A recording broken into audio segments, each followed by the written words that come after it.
Hey, Sean from Open Pantry Co, and this is the Prep List, your Monday mindset reset to help you run a smoother and smarter venue. Today we're talking about something that most operators still roll their eyes at, and that's wellness. But stay with me here, because I'm not talking about meditation circles and inspirational posters. I'm talking about why wellness is exactly one of the toughest and most measurable levers you have on improving your culture, retention, service, and most importantly, your bottom line. If you're dealing with turnover, burnout, or inconsistent service, this might be the missing piece. The tool to watch for this week, the Wellness ROI Calculator. Most people assume wellness is a nice to have, but let me show you why it's one of the strongest ROI drivers in the hospitality industry. Let's take a simple example. A venue with 20 staff and has 40% staff turnover, which is actually pretty standard for the industry right now. That means 8 staff you're replacing every single year. Each replacement would cost you roughly recruitment costs around $8,000, manager training time around $1,400, loss in productivity, let's say $1,000, service mistakes or comps for those new staff members, let's say that's $500. So that's $10,900 per person. Multiply that by 8. That's $87,200 per year. Now, imagine a basic wellness program reduces your staff turnover by just 10%. That's 2 fewer staff to replace every year. So instead, you're replacing 6 people, not 8. That's an instant saving of $21,800.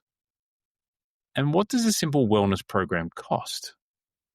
A few workshops, a small nutrition station, some manager training, all up, let's say a ballpark of around $6,000.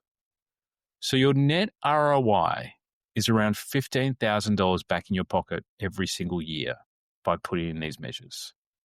And that's before you even include the intangible stuff, the better customer interactions, the fewer sick days from your team, a calmer kitchen, more stable front of house teams.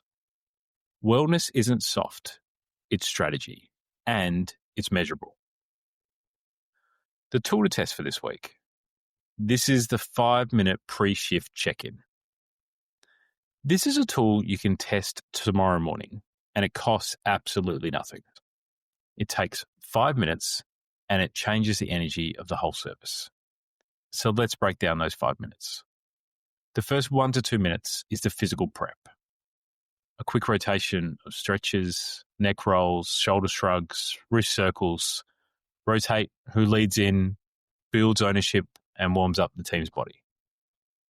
Minute 3, mental clarity. 1 minute of box breathing. If you haven't done this before, it is game changing. It takes a pre-service anxiety down several notches. And minutes 4 to 5 is around team connection. So everyone shares one word about their energy and one thing they're focusing on for this shift. It sounds really simple, but teams who do this report to us that they've got calmer services, fewer blow-ups during the service, better communication, fewer small injuries, especially with hands and feet and those kind of things.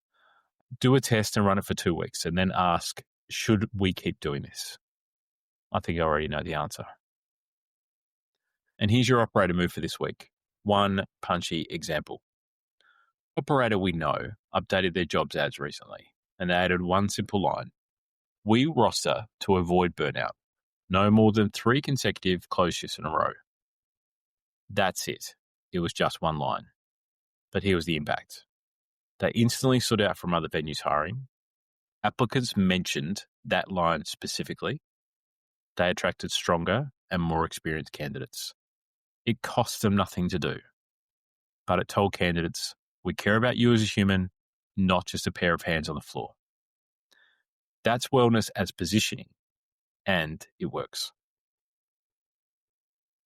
Your team question for this week. What's one thing we could change and would make your shifts less exhausting? Not, are you okay? Not, what's wrong? This question assumes fatigue is normal, which removes the guilt.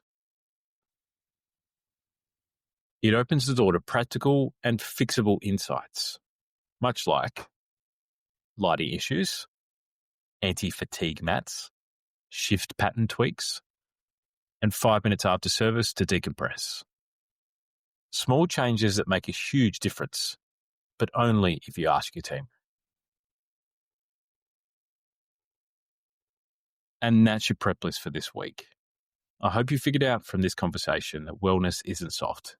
It's operational and it's strategic. And finally, it's one of the highest ROI levers you can pull as a leader. If you want to help building better systems for your team, including wellness practices, recruitment improvement, and leadership rhythms, reach out to us. Our email is always in the show notes. We'd love to support you wherever you are. And if this episode has helped, send it to someone else in the hospitality industry who's feeling the pressure right now. I'm sure they'd appreciate it. I'm Sean DeVries from Open Pantry Co., and I'll see you next Monday for another round of the Prep List.